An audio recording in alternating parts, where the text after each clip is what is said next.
in lieu of having any better segmentation models, the wine industry just lumps everything together. So there are people who buy, as you were alluding to, on price alone. If it's more expensive, it must be better. But there's a huge number of people that there's an inverse relationship of price and quality.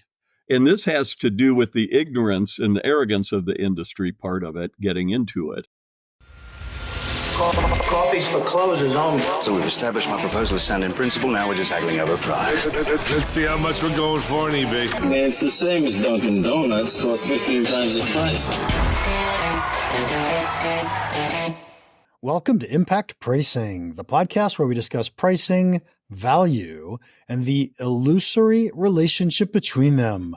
I'm Mark Stiving, and our guest today is Tim Hanni. Here are 3 things you want to know about Tim before we start. He is the president of Caliber, a wine industry consultancy. He is on the faculty of Napa Valley Wine Academy. He's the CEO of myvinotype.com. If I were to summarize Tim, he knows wine. So welcome, Tim. Thanks a lot. Great to meet you, Mark. Hey, it's going to be fun. And the reason I invited you on here is because wine feels to me like one of those products where it's really unique in the world of pricing. And so I just want to know more about pricing wine. Maybe we can learn some lessons on other products. So let me start with telling you what I think about it. And you can say, Mark, you're so messed up. You got it. I think wine is one of the only products where people have no idea what they're buying. And so they use the price to tell them, is this a good wine or not? Go. Mark, you're way off, babe. One of the things that I'm working very, very hard to accomplish in the industry is the wine industry is absolutely one of the most arrogant and ignorant industries about consumers of any product I know of. The focus is so much on the product and learning about the product and educating consumers on the product. And we have no idea what the drivers are that creates the affinity between a person and a product. So it's kind of a forced technology in that sense. And in lieu of having any better segmentation models, the wine industry just lumps everything together. So there are people who buy, as you were alluding to, on price alone. You know, if it's more expensive, it must be better. But there's a huge number of people, and this is a lot of the work I do in consumer preferences, attitudes, and behaviors, that there's an inverse relationship of price and quality. And this has to do with the ignorance and the arrogance of the industry part of it, getting into it. So that actually people feel I'm constantly trying to be sold up to something I don't want. When I try those wines, I don't like them. They're higher in intensity, they're drier, they're all these things, and I just don't like them. And so you're partially correct. Price can be a driving factor. Obviously, flavor is a driving factor, lifestyle, all these other things. So there you go. Throw it back to you. Yeah. So one thing you brought up, which I'd never thought of until you just said this, is the arrogance of the wine industry.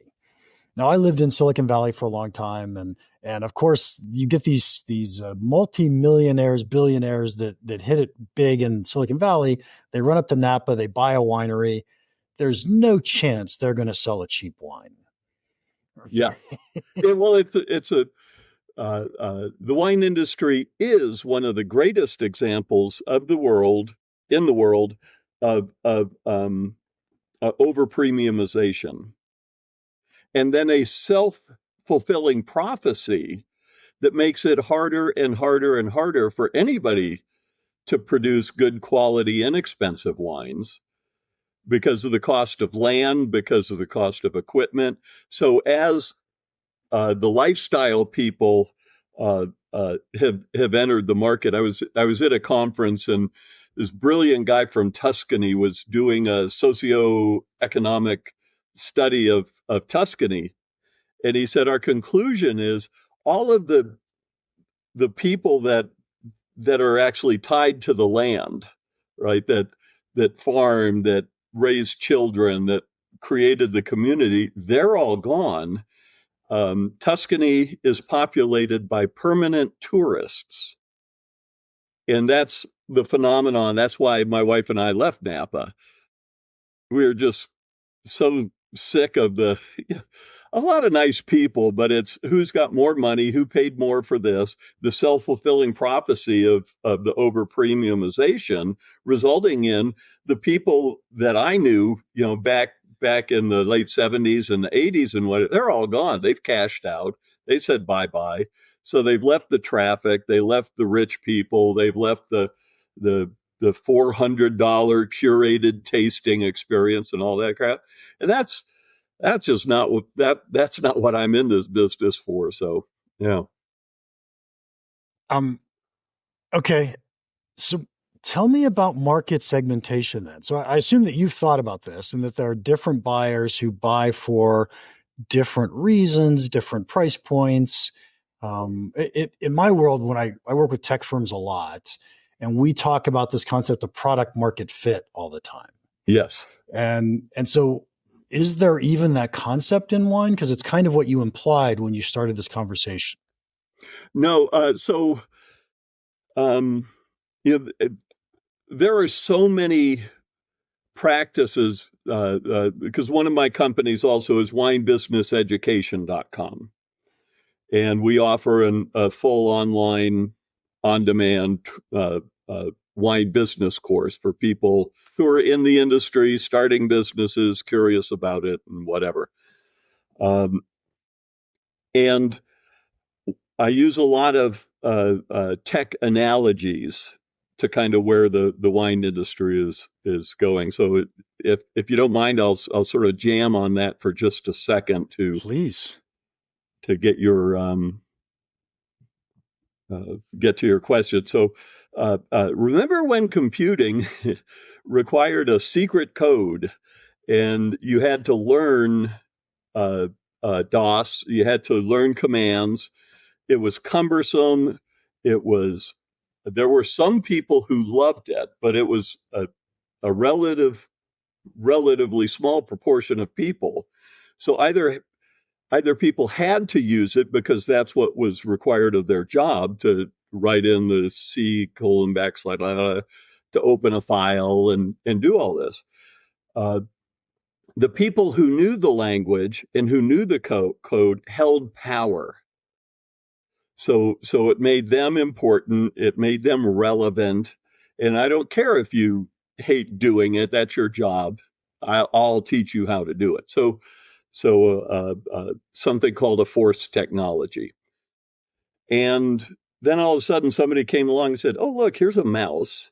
And instead of all this stuff, you just move this around, see it moves the cursor, and click, click, you're computing. It's like, no kidding.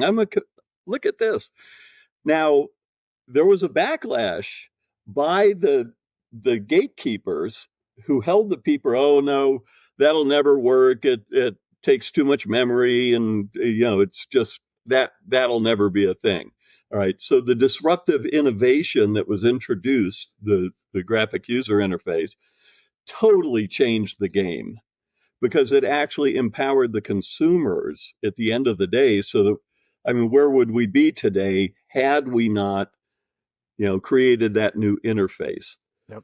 So my proposition is that that's where the wine industry is right now. We're still in DOS, and you have to learn the secret language and the secret handshake, and you don't really count. You've got to adapt to the product, not vice versa. Does that make sense?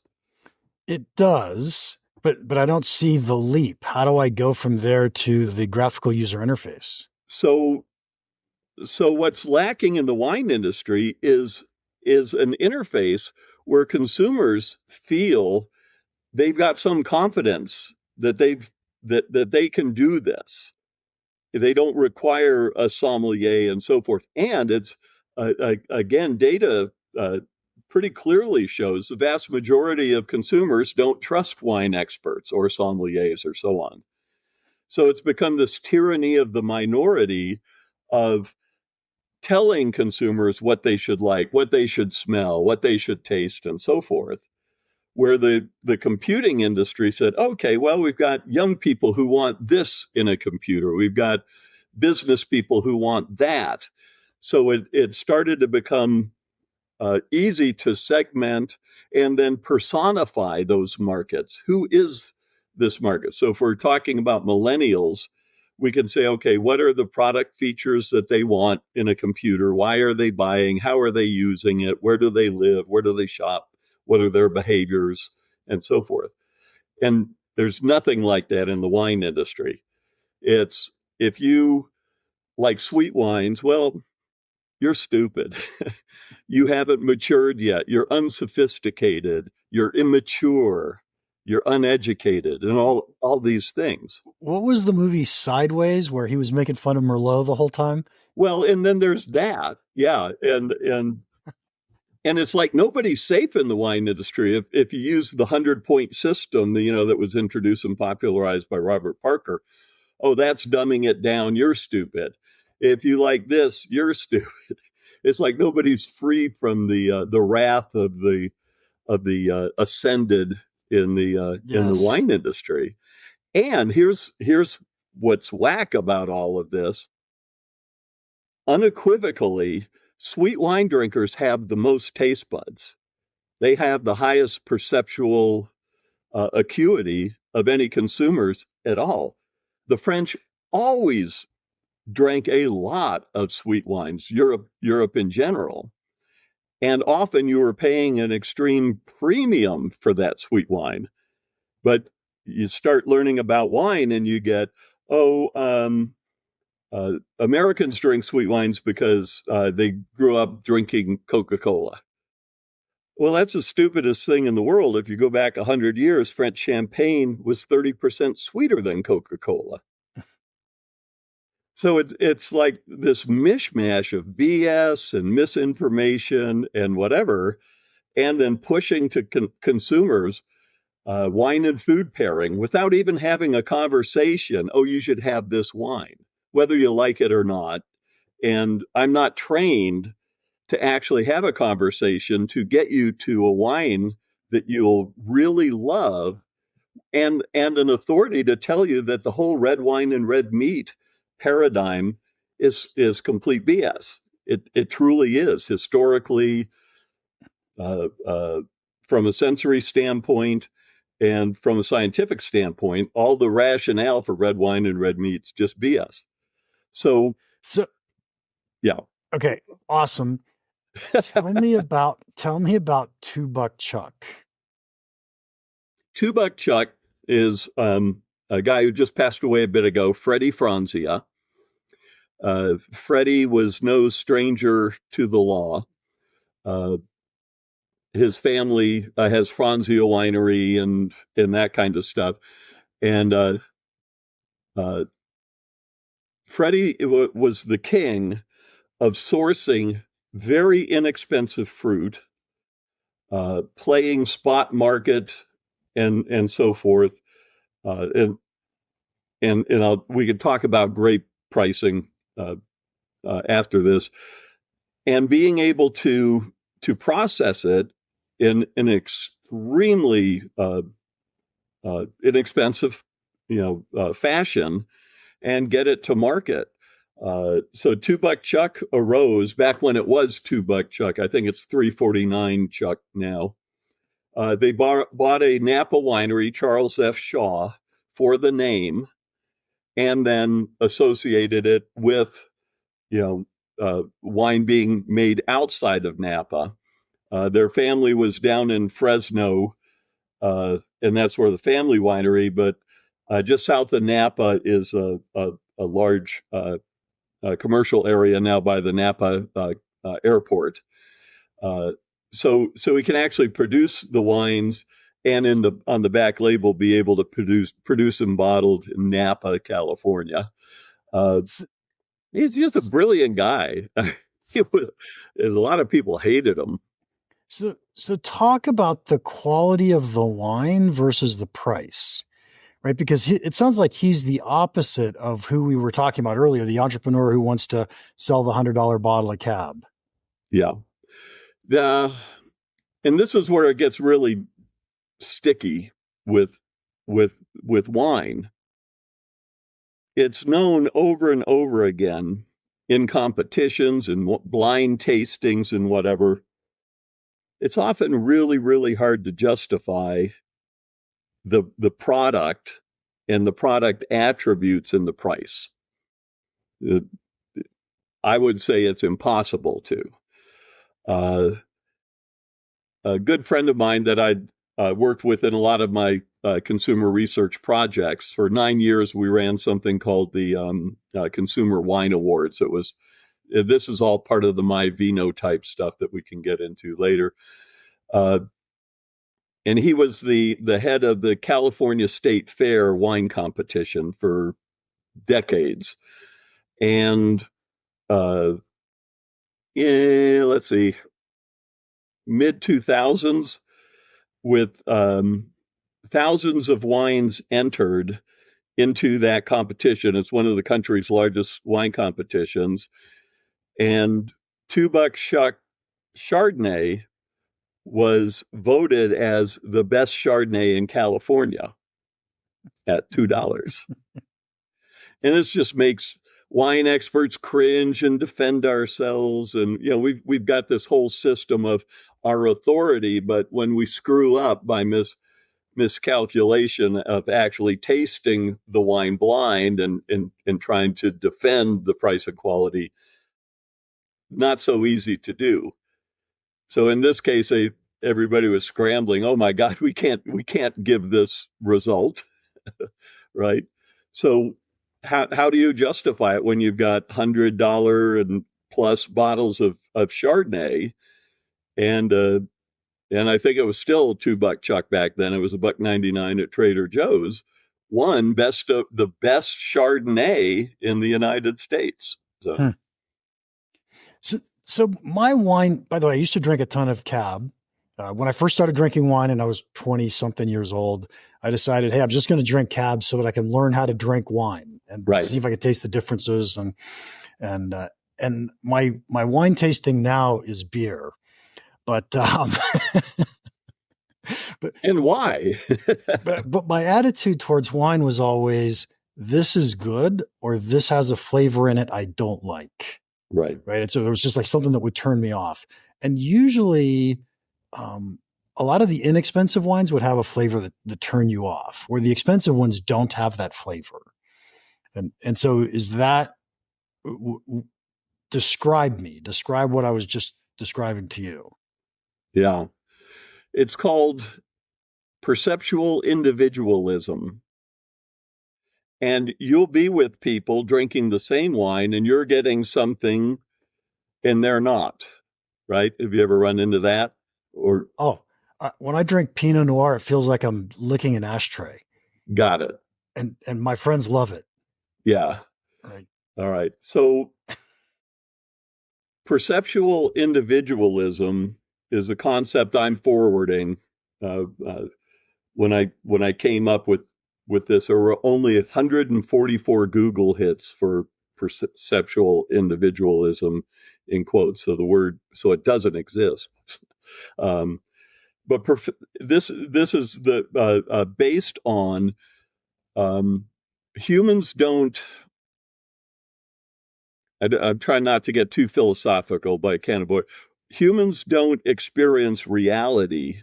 We interpret reality. And what's meant by that is that in reality, there is no light, there is no color, there is no mass and whatever, there's energy. And then it becomes, through the human perceptual system, light and sound and color and touch and taste and smell and so forth. Does that make sense? Yep. What is very poorly understood, and which is actually my mission now later in life, and part of this whole my vino type thing, is to find out how great these differences are. What's the source of these differences, which can be genetic / anatomical. They could be a process of neural pathway conditioning or brain plasticity and psychology. And so a lot of times there will be a process or something, or it might just be psychological, that if a person knows that the wine is inexpensive or whatever, it's literally changing the neurotransmitters that are feeding the brain and giving you a negative experience. So the question is, have you ever done a blind tasting with some of those wines that you find that characteristic to see if, not knowing what the wines are, if you can still distinguish that same thing? So that's where a lot of my work resides. And some examples of this are color blindness. You know, if you don't have certain receptors, you don't see certain colors. Simple as that. And that's the genetic anatomical. There are people with a certain gene cluster, OR6A2, and if you have that, cilantro is inedible. It is disgusting. It's horrible. You will never acquire a taste for it. And Julia Child had it. So it's not something that's a matter of education or sophistication. And so at the end of the day, what's happening for you might be explained genetically or neurologically or psychologically, but that would require a little bit of investigation and trial and stuff. My guess is it's genetic, only because I want to like it. Yeah. Yeah.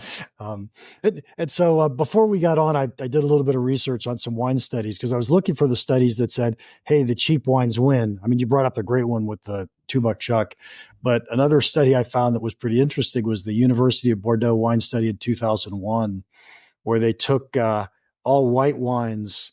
Well, actually, I can explain it clearly. Oh, please do so. So this is my world. And I've been doing this for over 30 years. Because when we during the intro, one thing that was left out is I'm the first American, along with Joel Butler, to pass the Master of Wine examination in London, which is the highest credential in the world.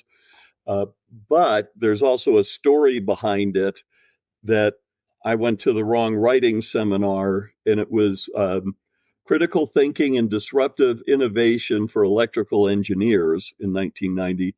And it changed my life. And that's when the disruption started for me.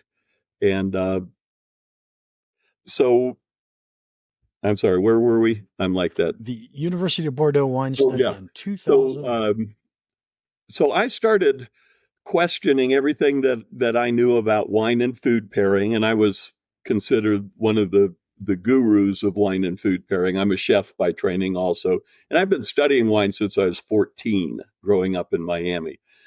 I came across the work you're referring to, and actually am a friend now of Frédéric Brochet. He's one of my 50 mentors around the world. And they took 54 trained wine experts in Bordeaux. They had them sit and create a lexicon, a descriptive lexicon for white wine. All the words all 54 people could throw out. They did the same for red wine, and there was some crossover, of course. And then they merged that and created a master list. Then they gave the participants a white wine, and were told they were focusing on the smell. They wanted smell descriptors, not taste. And then the ruse was, they said, what we want to do is see how closely experts, results match on the descriptors they use. You can use any of the words on this big long list, and you could taste the wine and spit it, so it wasn't like a blind tasting. Okay. Then they did a red wine, and the same thing. Now the catch was the red wine was the white wine colored red with natural odorless grape pigments. And I can even bring up the results of this. The white wine was apples and bananas and pears and lychee and floral and flowery and the red wine was cassis and prunes and woody and all this stuff. And it was the same wine.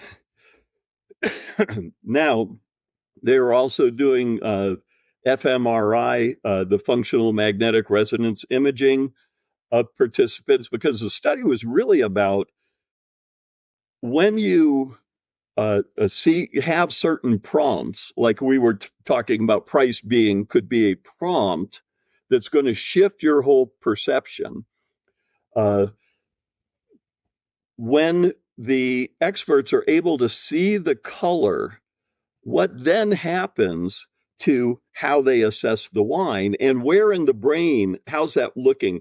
So what they found was there's kind of a white wine folder for those descriptions and a red wine folder. And once the participants saw the color, then they were primarily directed to that activity center that associated with those words, and that it had nothing to do with what they were actually experiencing, which equally, like the two buck Chuck winning the Chardonnay sweepstakes award, really pisses off the experts. Oh no, that doesn't happen to me. Yeah, it does. It happens to all of us. It can't not happen because there is no objectivity in anything sensory. So, Tim, we're running out of time, but that whole story brings me back to the ultimate question. How do you price a wine? So wine pricing, the bottom up approach, and part of our winebusiness.com, we also make financial calculators for those. So pause. When you say bottom up approach, I'm hearing cost plus pricing. That's correct. So what are your costs of grapes? What's your cost of processing and turning those grapes, pressing into wine?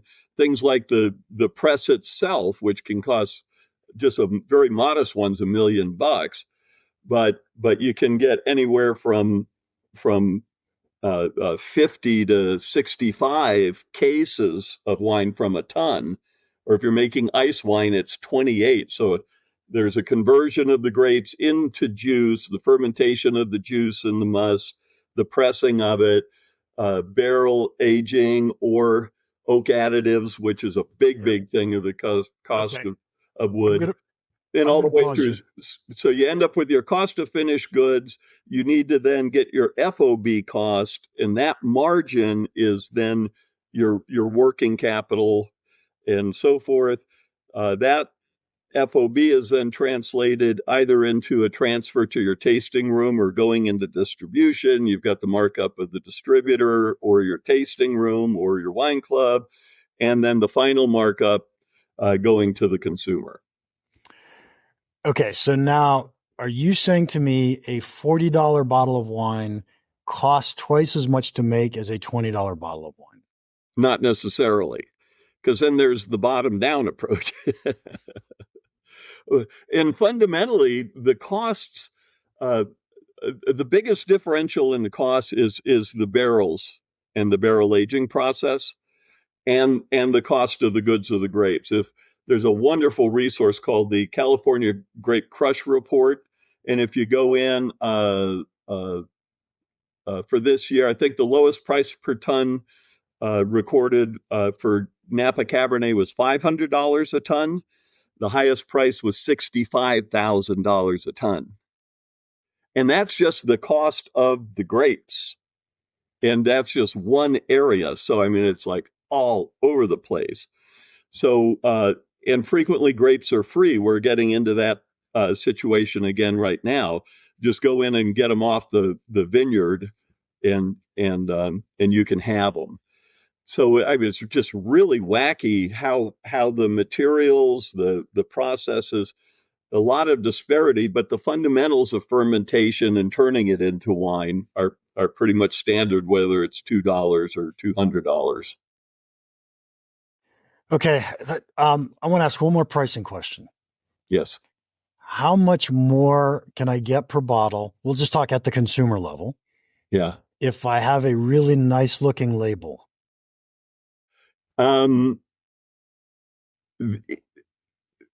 Depended a great deal on production quantities and distribution and so on. I can't put any kind of specific number on it, but you can get a premium if you get that label that really resonates. The label itself will do more to drive volume than margin. So Yellowtail's a perfect example of that, which was a total accident that, exploded into 12.5 million cases a year during its heyday. So the label's not going to make necessarily all that much of a difference in the margin, but the label plus the provenance. So it's like this matrix of different factors, and then based on the market segment, which we can't clearly define. So it's kind of whatever the market will bear.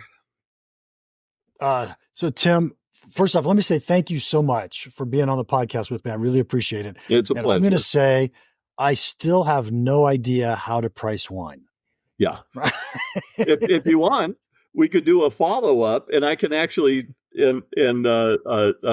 show a price calculator, and we'll build a wine. Oh, but we have to understand in the world of pricing, yeah, I despise cost plus pricing. Yeah. Right. So I'm totally okay with understanding costs to make sure we're making a profit. Right. I can see that would be my floor, but I'm kind of with the over-premiumization people that says my job is to figure out how do I get customers to pay me more money for my product. Right. And so that's actually what I was going through and thinking as we were having our conversation. Fabulous conversation. Thank you so much. Tim, as we wrap this up, if anybody wants to contact you, how can they do that? My email is tim at, and then my name, timhanni.com. And the key websites are winebusinesseducation.com for our online education program and financial calculators. And then my Vinotype, which is more of the research that I do in how we are perceptually different, what that means in terms of our product likes and dislikes and all sorts of behaviors and attitudes. Really, really cool stuff. Excellent. And to our listeners, thank you very much for listening. If you enjoyed this, would you please leave us a rating and a review?